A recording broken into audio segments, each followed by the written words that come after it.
Haleluya, haleluya, haleluya.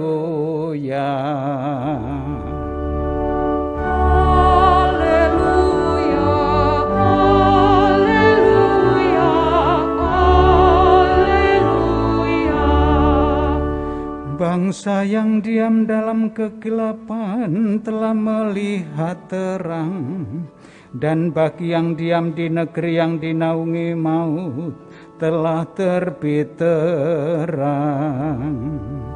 Haleluya, haleluya, haleluya. Tuhan sertamu dan sertamu juga. Inilah Injil Tuhan kita Yesus Kristus menurut Santo Markus. Dimuliakanlah Tuhan. Pada awal karyanya, Yesus beserta murid-muridnya tiba di Kapernaum. Setelah hari Sabat mulai, Yesus masuk ke dalam rumah ibadat dan mengajar. Orang-orang takjub mendengar pengajarannya, sebab ia mengajar mereka sebagai orang yang berkuasa, tidak seperti ahli-ahli Taurat. Dalam rumah ibadat itu ada seorang yang kerasukan roh jahat.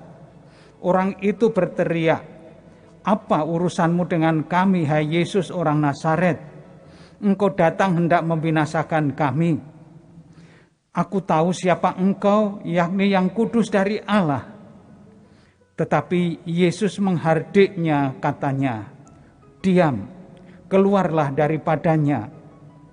Roh jahat itu mengguncang-guncang orang itu, dan sambil menjerit dengan suara nyaring, ia keluar daripadanya.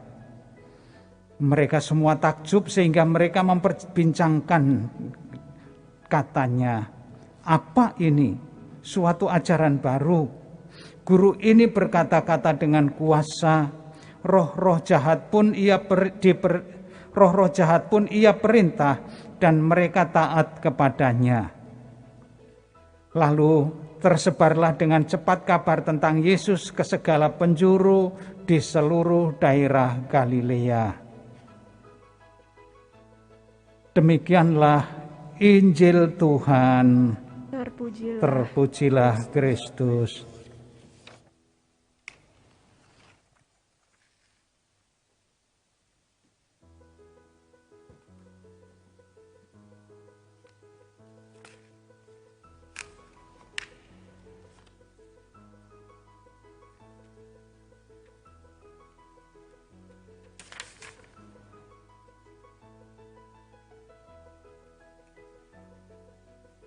Di Kapernaum, setelah hari Sabat mulai, Yesus segera masuk ke dalam rumah ibadat dan mengajar.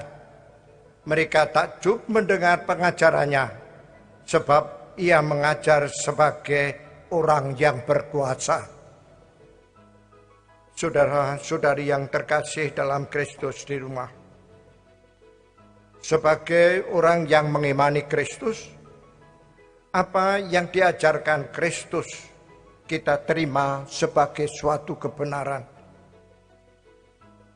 Tuhan datang untuk menyampaikan kehendak Allah kepada kita, baik melalui tanda-tanda yang berupa bahasa manusia yang dikatakan oleh Kristus sendiri, maupun juga melalui tanda-tanda apa yang terjadi di sekitar kita. Tetapi singkatnya, apa yang dikehendaki Tuhan tidak lain daripada kata-kata yang pernah dikatakan kepada kita, yaitu cinta kasih. Kita harus mencintai Tuhan dengan sepenuh kekuatan yang ada pada diri kita, dan mencintai sesama seperti diri kita sendiri. Itu secara umum, dan itu pasti kita akan melakukan sesuatu dengan benar dan baik. Tetapi di dalam kenyataan sehari-hari, banyak orang melakukan sesuatu dan ingin mencapai sesuatu, melakukan sesuatu untuk mencapai sesuatu yang dianggapnya baik dan memang juga baik. Tetapi suatu saat dia gagal mencapai itu. Maka lalu orang bingung. Apa yang dikehendaki Tuhan? Saya sudah mau berbuat yang baik ini. Kenapa ini gagal?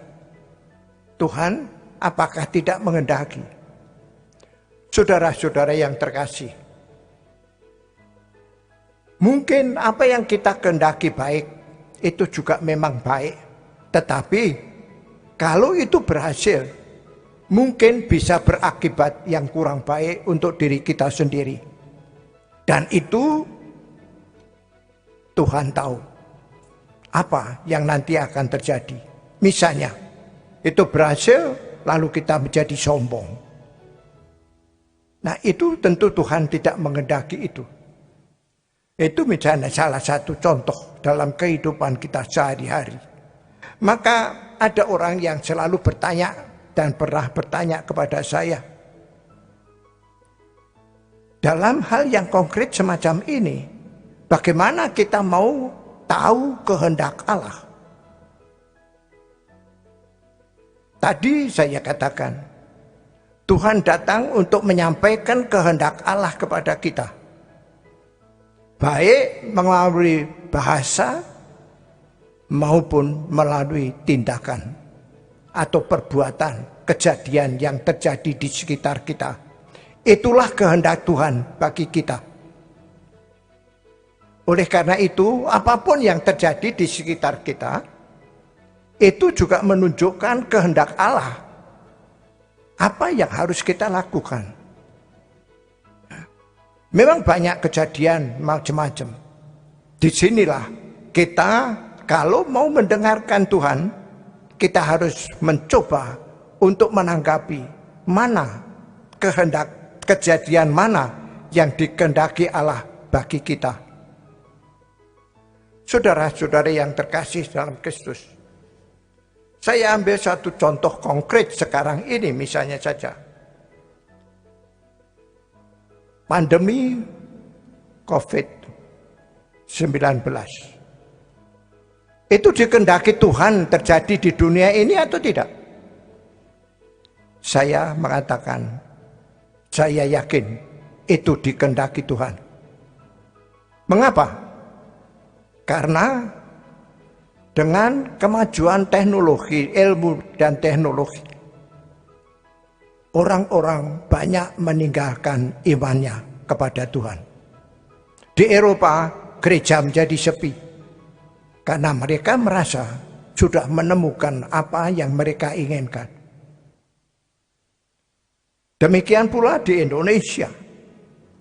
Mungkin Indonesia tidak meninggalkan Tuhan. Agama-agama di sini subur berkembang. Nah, akan tetapi apakah keadilan,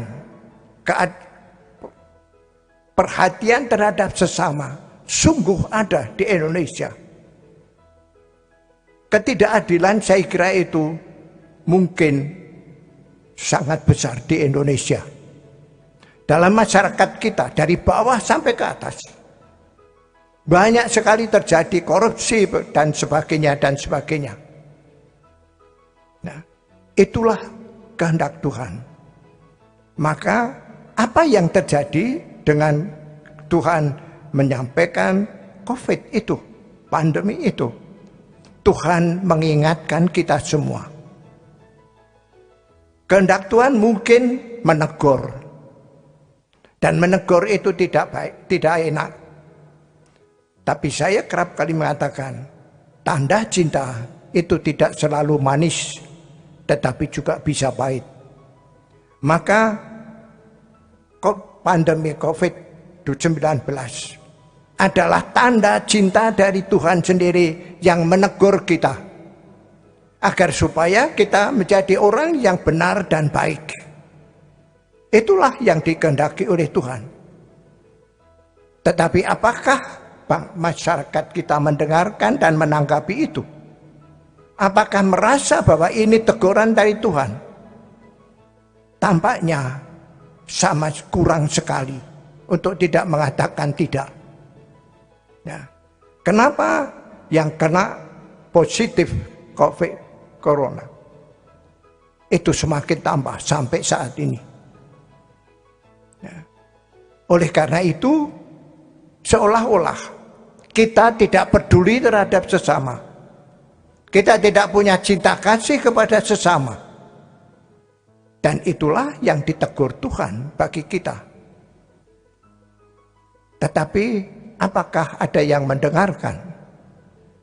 Tampaknya sangat-sangat kurang. Oleh karena itu Tuhan lagi-lagi menegur kita yang lebih hebat lagi. Saya baca di Quran bahwa selama tahun 2020 92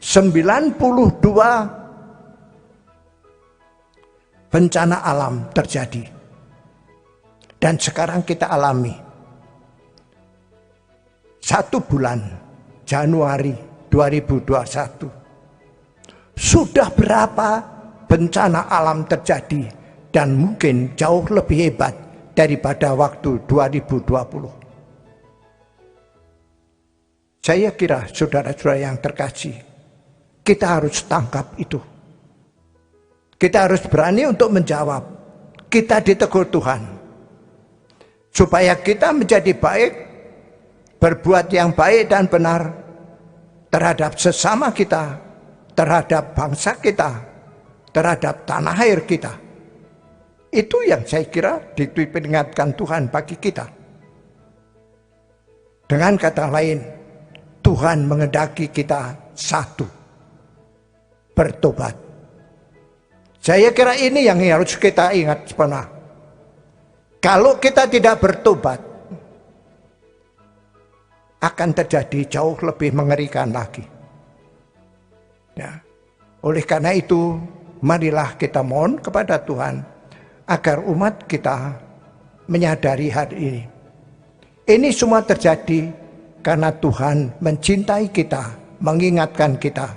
Sekalipun peringatan itu pahit, marilah kita terima dan kita persembahkan kepada Tuhan sebagai salib kita, dan kita berjanji kepada Tuhan untuk mau berbuat yang benar dan baik di tengah-tengah masyarakat kita karena kita mau bertobat.